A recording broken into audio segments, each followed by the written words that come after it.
Radina billahi rabba wa bil islami dina wa bi Muhammadin nabiyya wa rasula.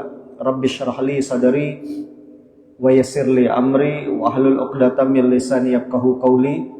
Rabbi zidna ilma warzuqna fahma amma ba'd. Bapak Ibu jamaah salat subuh, para orang tua kami, guru-guru kami, para asatiz, para habaib yang hadir pada kesempatan berbahagia ini, termasuk jamaah yang sering mendengar tausiah kita di setiap pagi di media sosial. Macam mana kabar Pak, Bu, sehat? Alhamdulillah. Lah makan apa belum? Kalau ini belum ya, karena lagi subuh ya, kecuali bagi mereka yang berpuasa. Pertama, mari kita bersyukur kepada Allah yang telah banyak memberikan kita nikmat, tidak henti-hentinya kita bersyukur dan melakukan kesyukuran, karena memang ketika kita diberikan nikmat, itulah rumus hidup kita. Dalam sebuah hadis sahih, Rasulullah pernah menyebutkan kehidupan orang beriman itu sangat menakjubkan, kata Nabi. Ajaban li amril mu'min. Sungguh indah, kata Nabi, kehidupan orang beriman. Pertanyaannya, mengapa kehidupan orang beriman itu menakjubkan? Inna amrahu kullahu khair. Karena semua urusan hidup kita orang beriman itu, kata Nabi, baik semuanya. Walaisa dzalika li ahadin illa lil mu'min. Kehidupan yang demikian tidak akan kita dapati kecuali bagi orang beriman. Di mana kebaikannya kehidupan orang beriman? In asabahu sarra syakar. Kalau mereka mendapat nikmat, mereka bersyukur. Wa in asabathu darra sabar. Kalau dikasih musibah, mereka sabar. Dengan syukur mereka dekat dengan Allah. Begitu juga dengan mereka bersabar, mereka tetap dekat dengan Allah. Maka saya mengajak kita di awal ini, jamaah yang dimuliakan Allah, ayo dua rumus ini kita lakukan. Dapat nikmat kita bersyukur, dapat musibah kita bersabar. Dan tidak mungkin kita bisa melakukan itu kecuali kita orang beriman. Mudah-mudahan kita semua dimudahkan untuk menjadi hamba-hamba yang bersyukur manakala dikasih nikmat, dan dimudahkan untuk bersabar manakala kita dikasih musibah. Amin ya rabbal alamin. Salawat dan salam tak lupa pula kita sampaikan ke Rasulullah Nabi besar Muhammad sallallahu alaihi wasallam. Allahumma salli ala sayyidina Muhammad wa ala ali sayyidina Muhammad. Semoga kita dimudahkan mengamalkan sunnah-sunnah dan ajarannya, karena tidak mungkin kita bisa bahagia dunia dan akhirat kecuali kita mengamalkan Al-Quran dan Sunnah. Lalu yang kedua, kita juga berharap agar dimudahkan menteladani indahnya akhlak beliau, karena barang siapa yang mencontoh Rasulullah dalam setiap aktivitas kehidupannya, insya Allah dia akan menjadi orang yang mulia, sebagaimana Rasulullah juga mulia. Lalu yang terakhir, tentu cita-cita kita tidak hanya mendapatkan syafaat, tapi menpacak hidup dengan Nabi juga nanti di surga. Amin ya rabbal alamin. Mengawali tausiah pada pagi ini, kita mulai dengan lafaz al-basmalah. Bismillahirrahmanirrahim. Pagi ini kita akan bahas 3 hal. Pertama, macam-macam hati manusia. Lalu yang kedua, kita akan bahas ada 4 jenis ibadah. Lalu yang ketiga, sesuai dengan tema, nanti kita akan bahas kedudukan hati manusia. Sangat menarik ini tema pagi ini. Yang pertama, pembagian hati manusia. Berdasarkan kondisinya, hati kita manusia, Bapak Ibu jamaah yang dimuliakan Allah, bisa kita klasifikasikan kepada 3 macam. Dalilnya Quran surah Al-Hajj ayat 52, 53, 54. Di ayat 52-nya Allah berfirman, Bismillahirrahmanirrahim, wa ma arsalna min qablika min rasulin wala nabiyyin illa idza tamanna alqasyaitan fi umniyatih. Tidak satu nabi pun dan tidak satu rasul pun, kata Allah. Nah, ini ayat ini menarik ya Pak. Allah membedakan antara nabi dan rasul. Maka kalau orang bertanya, sama enggak antara nabi dan rasul? Beda. Setiap nabi belum tentu rasul, tapi setiap rasul pasti nabi. Ini juga agak mirip, apakah setiap muslim itu pasti mukmin? Belum tentu. Tapi setiap mukmin insya Allah muslim. Karena Allah sendiri yang membedakan. Wa ma arsalna min qablika min rasulin wala nabiyyin. Itu artinya Allah membedakan antara rasul dan nabi. Tidak satu pun nabi dan rasul yang kami utus sebelum kamu wahai Muhammad, kata Allah, illa idza tamanna alqasyaitan fi umniyatih. Kalau nabi tadi ingin berbuat baik, maka syaitan akan berusaha menghalanginya. Setiap para nabi dan rasul ingin melakukan kebaikan, ingin berdakwah, ya, mengajak manusia pada kebaikan, maka percayalah akan muncul setan-setan yang ingin berusaha menggagalkannya. Ya, setan yang kita pahami, yang kita pelajari dari alim ulama kita, setan itu bukan makhluk, tapi dia adalah sifat yang bisa ada pada jin dan manusia. Semua makhluk yang menjauhkan kita dari Allah, maka dia setan. Kalau di An-Nas itu Allah membagi setan alladzi waswisu fi sudurin nas minal jinnati wan nas. Jadi ada setan dari golongan jin, ada setan dari golongan manusia. Pun di ayat yang lain, Al-Maidah kalau saya nggak salah, wa kadzalika ja'alna likulli nabiyyin aduwwa syayatinal insi wal jinni. Kami jadikan, kata Allah, setiap para nabi itu ada setan-setannya. Syayatinal jinni wal insi. Ada setan dari golongan jin, ada setan dari golongan manusia. Kalau setan dari golongan jin tidak ketengok, Pak. Nah, cuma ini yang tak nampak. Setan dari golongan jin ini sangat bisa dia menghalangi kita berbuat baik. Kita pengen ke masjid, ya, dibuatnya nanti kita pergi ke tempat-tempat yang lebih nyaman daripada masjid. Kita pengen ngaji, dibuatnya kadang ngantuk kita. Kita pengen tahajud, ya, ditindihnya kita dan seterusnya, Pak. Ini setan dari golongan jin, tidak ketengok benda ya. Yang jadi masalah ini setan dari golongan manusia ini yang banyak, Pak. Ya, siapapun yang menghalangi kita dari Allah, maka dia setan. Kita nak belajar, ada kawan kita, ada usaha nak belajar, lalu kita ngupi ya gitu. Berarti kawan kita setan, Pak. Sama bini kita juga sama, Pak.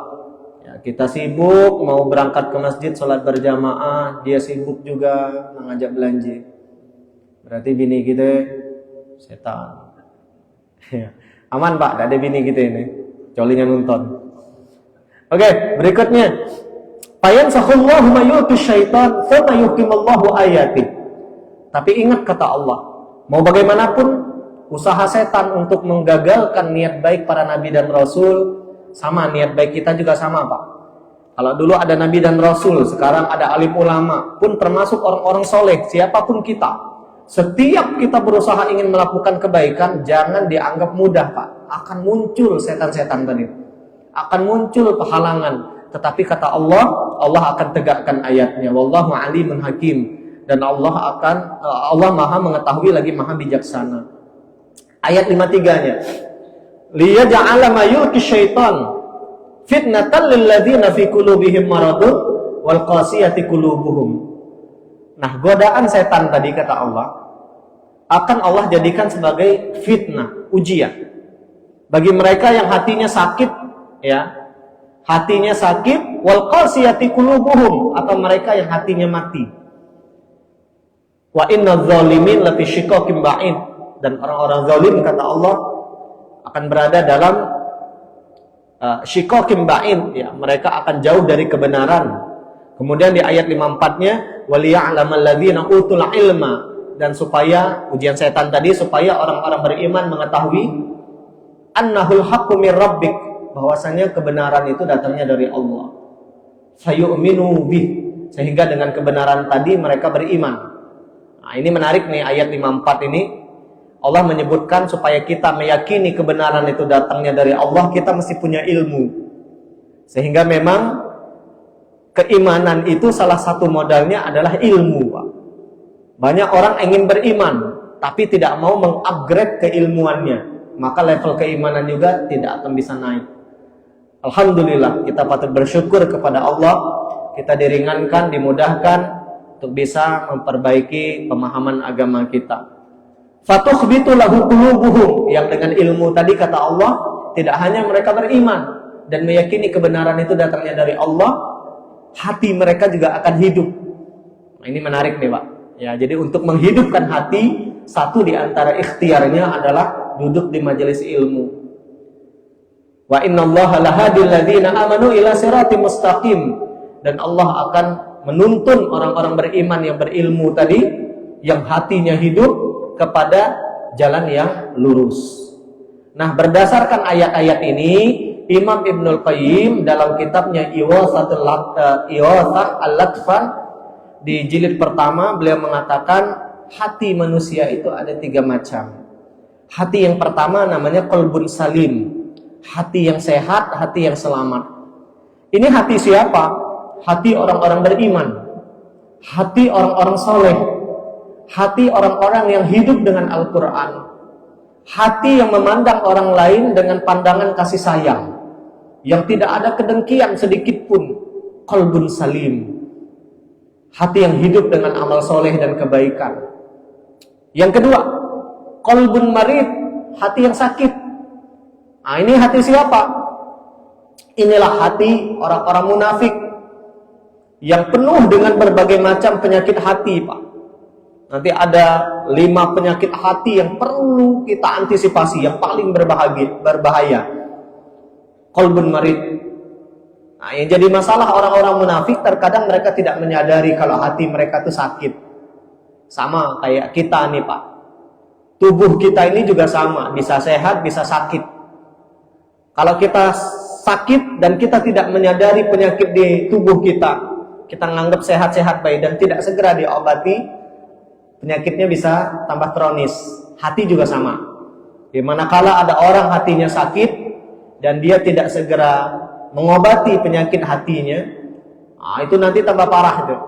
Kalau hati sudah tambah parah, masuk ke jenis yang ketiga, qalbun mayyit, bisa mati Pak hati Pak. Kalau hati sudah mati, nah ini yang bahaya. Inilah hati orang-orang kafir, hati orang-orang zalim, hati ahli-ahli maksiat, yang mereka menganggap benar itu salah, yang mereka menganggap salah itu benar. Hati orang-orang yang sudah mati ini, orang zalim dianggap jahat, orang zalim dianggap baik, orang baik dianggap zalim, tidak bisa lagi dia. Dalilnya mana ini? Quran surah Al-Baqarah ayat yang ke-6. Innal ladzina kafaru sawa'un 'alaihim a'anzartahum am lam tunzirhum la yu'minun. Orang-orang kafir itu kata Allah sama saja bagi mereka. Ikak beri nasihat, dak ikak beri nasihat, dak akan dengar mereka. Jadi orang-orang yang sudah nasihat dari Allah dan Rasulnya, nasihat dari Al-Quran dan hadis, nasihat dari siapapun, dak dengaruh lagi kayak mereka, itu tandanya hatinya lah mati Pak. Penyebabnya khatamallahu ala qulubihim, karena hatinya sudah tertutup, sudah mati. Wa ala sam'ihim, pendengarannya juga sama lah, tidak bisa lagi mendengar mana yang baik, mana yang buruk, mana ucapan baik, mana ucapan jahat, tidak baca lagi. Ya, khatamallahu ala qulubihim wa ala sam'ihim wa ala absarihim. Begitu juga dengan matanya kata Allah. Nah, jamaah yang dimuliakan Allah, ini 3 macam hati yang disampaikan oleh Imam Ibnul Qayyim Al-Jauziyah berdasarkan Al-Hajj ayat 52, 53, 54. Kemudian menariknya, ada pembagian hati juga berdasarkan hartanya. Ini dijelaskan oleh baginda Rasulullah dalam hadis riwayat Imam Al-Albani dalam kitabnya Sahihul Jami' dari seorang sahabat yang sangat mulia namanya Abu Dzar Al-Ghifari radhiyallahu anhu. Suatu ketika baginda Rasulullah sallallahu alaihi wasallam bertanya kepada Abu Dzar, "Ya Abu Dzar, atara anna kasratal mal huwal ghina?" Wahai Abu Dzar, menurut kamu, kata Nabi, siapa orang yang kaya? Abu Dzar pasti menjawab, Pak, sama seperti yang ada di benak kita. Orang kaya itu yang banyak duit gitu. Ternyata dibantah oleh Rasulullah sallallahu alaihi wasallam. Kata beliau, "Innamal ghina ghinal qalbu." Orang yang kaya itu adalah yang kaya hati, ghinal qalbi. Wal faqrul qalbi. Sedangkan orang yang miskin itu kata Nabi yang hatinya miskin, Pak. Jadi kekayaan dan kemiskinan itu sesungguhnya tidak berdasarkan harta, tapi berdasarkan hatinya. Koruptor misalnya, Pak. Mana ada koruptor itu miskin? Rata-rata yang korupsi ngambil duit orang tuh itu adalah orang-orang kaya harta. Tapi kenapa mereka masih berpikir ngambil hak orang lain secara zalim? Karena hatinya miskin. Sebaliknya, ada orang-orang yang dia sebenarnya secara penampilan zahiriyahnya, hartanya tidak seberapa, Pak. Bahkan bisa kita sebut juga miskin. Tapi secuil pun, sedikit pun tidak dia berpikir nak ambil hak orang lain secara zalim. Kenapa? Karena hatinya kaya. Nah, penting bagi kita untuk ngecek nih. Kita nih termasuk yang kaya hati, apa kaya harta? Nah, jawablah masing-masing, Pak. Tidak usah dijawab. Pertanyaan berikutnya, bagaimana caranya supaya hati kita kaya? Nah, ini dijawab oleh Nabi dalam hadis yang lain. Kalau pengen hati kita kaya, maka kata Nabi sering-sering melihat ke bawah. Ya. Unzuru ila man asfala minkum, hadis sahih riwayat Imam Muslim. Wala tanzuru ila man huwa fawqakum. Ingin mengkayakan hati, Pak. Merasa cukup dengan nikmat Allah itu sering-sering melihat ke bawah. Jangan sering nengok ke atas. Kalau kita melihat ke atas terus, tidak akan pernah kita bisa bersyukur dan hati kita kaya. Tapi kalau kita sering melihat ke bawah, insya Allah hati kita akan merasa tenang, Pak. Contoh, HP aja lah yang paling sering kita pegang. Kalau nengok HP orang lebih bagus, lebih mahal, lebih canggih, enak lah hati keinginan kita nak macam ya, Pak. Tapi tengoklah, maaf, HP mereka mungkin di bawah kita, mereknya, kualitasnya, kecanggihannya, tenang gitu ya, Pak. Apalagi contoh kendaraan, kita punya motor, pengen bersyukur, jangan nengok yang bermobil. Pasti pengen beli mobil juga, tapi tengoklah mereka yang kemana-mana mungkin lagi pakai kerito, atau mungkin masih ngojek dan seterusnya. Ya, begitu juga dalam konteks berumah tangga.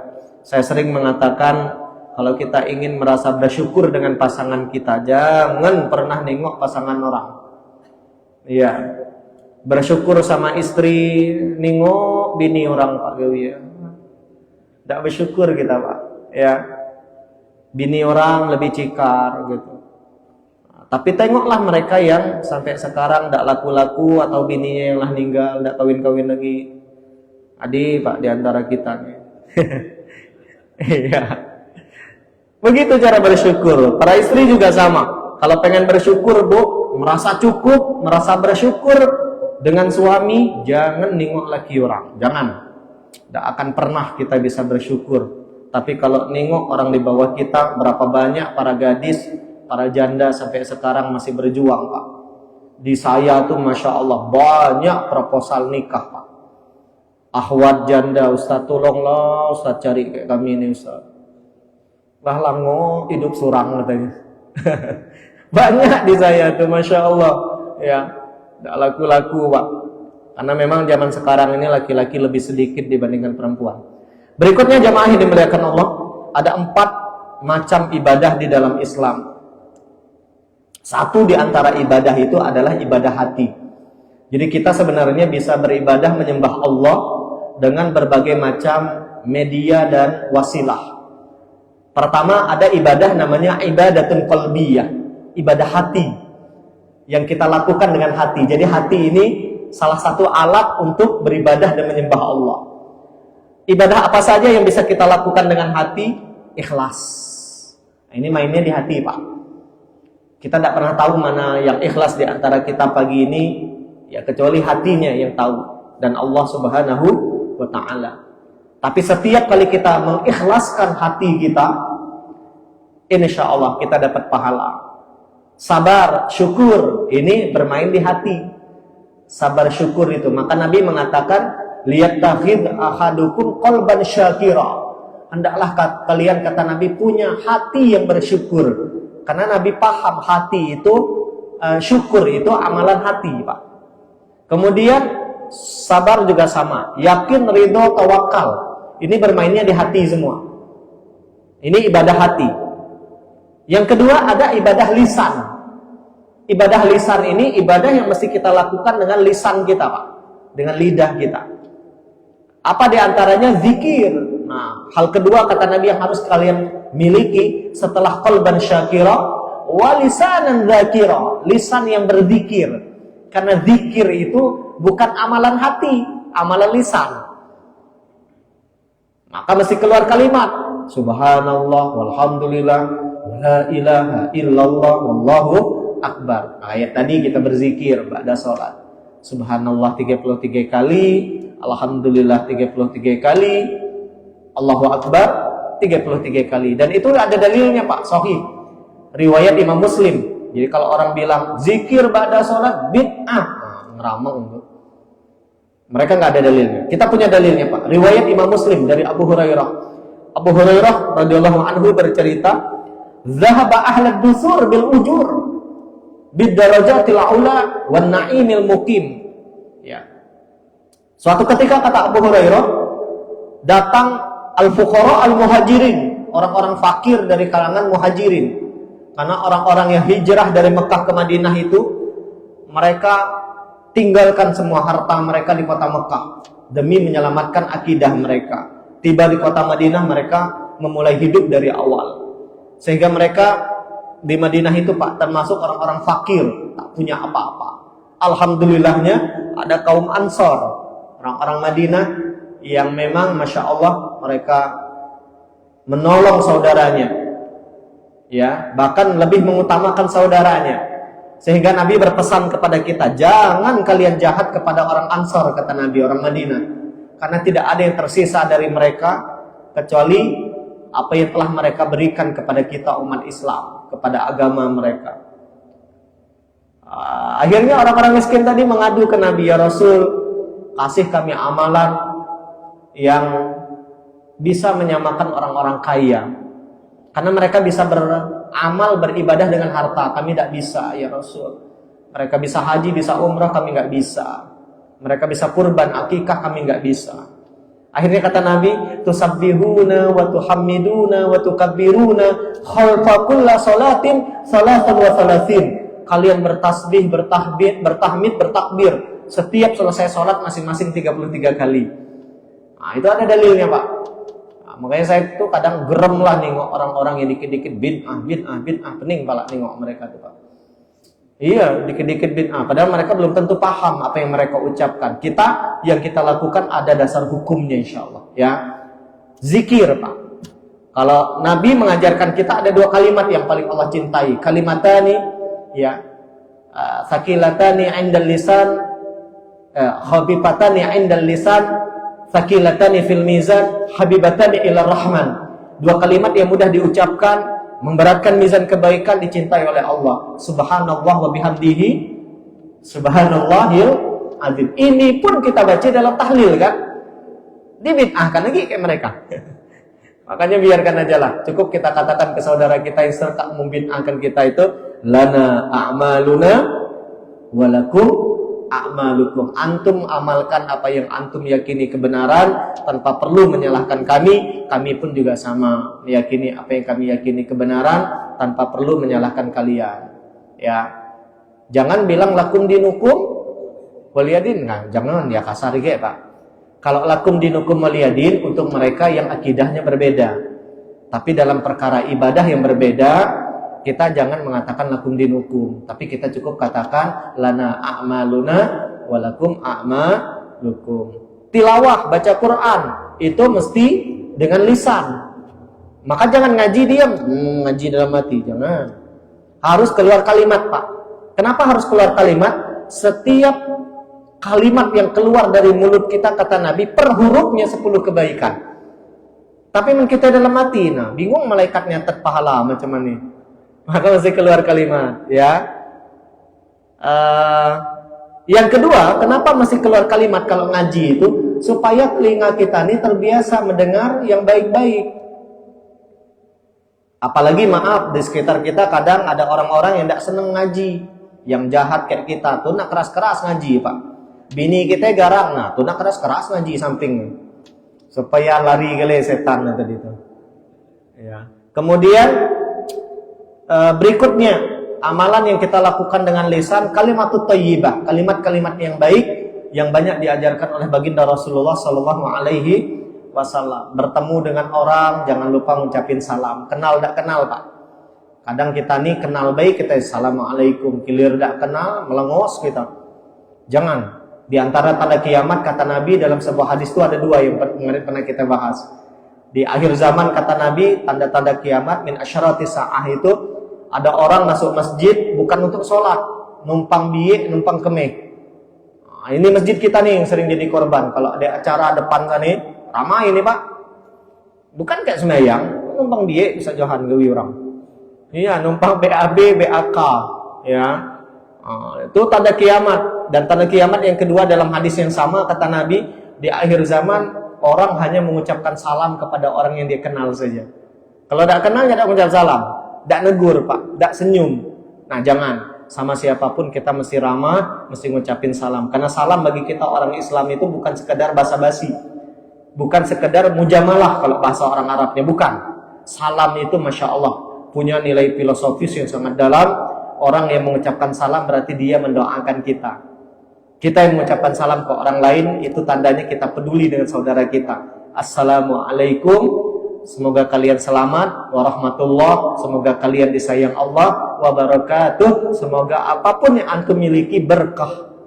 Nah, itu doanya dahsyat Pak. Makanya tidak boleh mengucapkan salam kepada yang non. Ya, Nabi pernah melarang para sahabat, la tabda'ul yahud wan nasara bis salam. Jangan kalian memulai mengucapkan salam kepada Yahudi dan Nasrani, nggak boleh Pak. Kalau mereka mengucapin salam ke kita macam mana ya Ustaz? Jawab, tapi cukup mengatakan waalaikum kata Nabi. Tidak usah pakai salam. Ya, jangan pelik bilang, atau jangan saat mereka mengucapin salam kita diam aja, nggak boleh. Ya. Kemudian apalagi kalimatut thayyibah, ba'da makan dapat nikmat, alhamdulillah, dapat musibah, innalillah, ya. Ibu-ibu kalau suami pulang, alhamdulillah apa innalillah? Alhamdulillah, ya, jangan innalillah. Ya, karena ATM datang biasanya. Salawat itu ini juga sama ibadah lisan, dan yang terakhir ibadah lisan itu adalah nasihat. Nasihat yang kita sampaikan pada siapapun, termasuk sekarang ada nasihat lewat tulisan. Karena lisan itu zaman sekarang ini bisa kita jabarkan lewat tulisan. Ya, itu juga ibadah. Yang ketiga, ada ibadah fisik namanya. Ibadah jismiyah. Nah, ini mesti ada gerakan fisik. Salat. Ada boleh salat hanya nginget beda jadi itu. Iling dulu kan ada aliran kalau saya nggak salah waktu kita kecil dulu tuh. Iling itu tidak boleh. Puasa itu ibadah fisik. Makanya orang yang fisiknya lemah boleh tidak berpuasa. Wukuf di padang Arafah. Nah, itu ibadah fisik Pak, panas berdengkang tuh. Karena wukuf itu dimulai dari ba'da zuhur, ketika matahari tergelincir di tanggal 9 Zulhijjah, dimulai dengan khutbah wukuf. Tawaf keliling Ka'bah, nah itu fisik semua tuh. Jangankan haji, umroh saja Masya Allah ramainya. Ya, pagi kita orang Indonesia ini badan kecil ya, badan kecil, orang-orang sana bisa tinggi Pak. Ya. Padahal kita tengok orang sana dikit makan, kita makan banyak lagi kecil lah badan. Wah, inilah hebatnya kita orang Indonesia ya. Sa'i juga sama. Terakhir, ibadah itu ada ibadah harta. Ibadah harta ini hanya bisa dilakukan oleh mereka yang punya kekuatan secara finansial. Maka jangan bilang, "Dahal dah Ustaz, kami jadi orang miskin." Baik, jangan. Orang Islam itu mesti kaya. Karena kalau kita punya kekayaan, peluang kebaikan kita lebih besar. Rasulullah juga mengingatkan kita, "Ightanim khamsan qabla khamsin." Ya. Jaga 5 perkara kata Nabi sebelum datang 5 perkara. Satu di antaranya adalah ghinaka qabla faqrika. Masa kayamu sebelum datang masa miskin. Karena Nabi paham betul orang kaya itu peluang kebaikannya lebih banyak dibandingkan orang miskin. Kalau kita kaya, kita tidak hanya bisa haji dan umroh, tapi bisa juga menghajikan orang dan mengumrahkan orang. Tengoklah Ustaz Adi Hidayat. Nah, beliau sering mengumrahkan orang. Guru-guru kita yang lain, orang-orang kaya juga sama. Ya. Kemudian jamaah yang dimuliakan Allah, ya di waktu udah. Habis waktu. Iya, 5 menit lagi untuk waktu syuruk. Jazakumullah Bapak Ibu, mungkin saya rasa pagi ini kita cukup sampai di sini dulu. Saya mengajak kita semua, pertama ayo, karena hati itu ada, ini kesimpulannya ya, hati itu ada banyak macamnya, berdasarkan kondisinya tadi adalah kolbun salim, kolbun marid, dan kolbun mayyit. Nah, mari kita cek, kita termasuk hati yang mana. Ya. Berusahalah untuk menjaga kondisi hati kita sehat terus, ya. Sama seperti kita menjaga tubuh kita. Usahakan tubuh kita sehat terus, karena bagaimanapun juga al-mu'minul qawi, orang mukmin yang kuat sehat, khair wa ahabbu ilallah, lebih baik dan lebih Allah cintai minal mu'minid dha'if, dari orang mukmin yang sakit. Karena lagi-lagi juga sama, orang yang sehat itu lebih besar peluangnya dibandingkan orang yang sakit. Ya, jangankan sakit Pak, kita sehat aja males tahajud, kita sehat aja males kita ngaji, kita sehat saja males kita beramal soleh, apalagi sakit. Jadi ayo, tubuh kita juga seperti itu, begitu juga dengan hati kita. Hati yang sehat, insya Allah dia lebih mudah melakukan kebaikan. Hati yang sakit, kadang dia mudah melakukan kebaikan, kadang tidak kawa, tergantung kondisinya. Dan yang terakhir, hati yang mati. Nah, kalau mati ini ladak nak lagi, benar tuh, ya. Kalau hati sudah mati Pak, seringan apapun amal ibadah itu terasa berat. Tapi kalau hati kita sehat, seberat apapun perintah Allah akan terasa ringan. Lalu yang kedua, tadi kita juga membahas berdasarkan hadis Nabi, riwayat Imam Albani dalam Sahihul Jami'-nya, hati berdasarkan hartanya ada dua. Hati yang kaya, hati yang miskin. Kita perlu mengkayakan hati kita, walaupun bisa jadi harta kita belum kaya. Karena orang-orang yang hatinya kaya, dia memandang harta itu bukan tujuan, tapi adalah wasilah untuk mendapatkan ridho dan surganya Allah. Berbeda dengan mereka yang hatinya miskin, mereka akan menganggap harta itu adalah tujuan utama mereka, sehingga mereka tidak peduli, yang penting ada duit, sehingga muncullah istilah halal haram hantam habis. Dan yang terakhir tadi kita juga membahas, Masya Allah, di dalam Islam kita bisa beribadah dengan banyak cara. Bisa dengan hati kita, bisa dengan lisan kita, bisa dengan tubuh kita, bisa dengan harta kita. Ya, yang dikasih harta, beribadahlah dengan harta. Ya, pun dulu pernah saya ceritakan kepada asatis kami punya grup itu khusus itu, ustadz-ustadz milenial. Ya, ustadz-ustadz kolonial tidak masuk itu. Ustadz milenial nih pokoknya yang muda-muda ya. Nah itu di situ saya sering sampaikan ke teman-teman, ayolah kita harus jadi ustadz yang kaya. Kenapa ustadz? Kata sebagian kawan, karena kalau kita kaya orang tidak seuzon kayak kita. Ya, tapi kalau kita miskin, kita ceramah, kita ngajar, orang ngira kita hidup dari ceramah, dari dakwah. Tapi kalau kita kaya, insya Allah orang tidak seuzon. Kadang kita maaf lah punya mobil, lah punya duit, penampilan juga lah mulai rapi, bersih dan segala macam, lagi lah orang seuzon. Apalagi kita miskin, kata saya. Ya, jadi penting memang kita untuk mengkayakan diri kita. Yang penting kaya kita seperti Utsman, jangan kaya seperti Korun. Ya, Korun itu kayanya ditaruhnya di hati, sehingga ketika Allah minta susah dia lepasnya. Tapi kalau kayanya kayak Utsman, cukup di tangan saja, tidak ditaruhnya di hati. Ketika diminta oleh Allah dan Rasulnya, dia mudah melepaskannya. Jazakumullah Bapak Ibu yang dimuliakan Allah, terima kasih sudah mendengar tausiah ini. Mudah-mudahan apa yang kita lakukan pagi ini Allah ridho, ya, menambah iman, ilmu dan amal kita. Dan tentu ambil yang benar saja dari yang saya sampaikan, yang tidak benar jangan pernah diambil, karena yang maha benar Allah Subhanahu wa ta'ala. Subhanakallahumma wa bihamdika asyhadu an la ilaha illa anta astaghfiruka wa atubu ilaik. Semoga Bapak Ibu kita semua sehat walafiat, rezekinya berkah, hutangnya lunas. Yang belum berangkat haji umroh mudah-mudahan segera dipanggil ke Baitullah. Wassalamualaikum warahmatullahi wabarakatuh.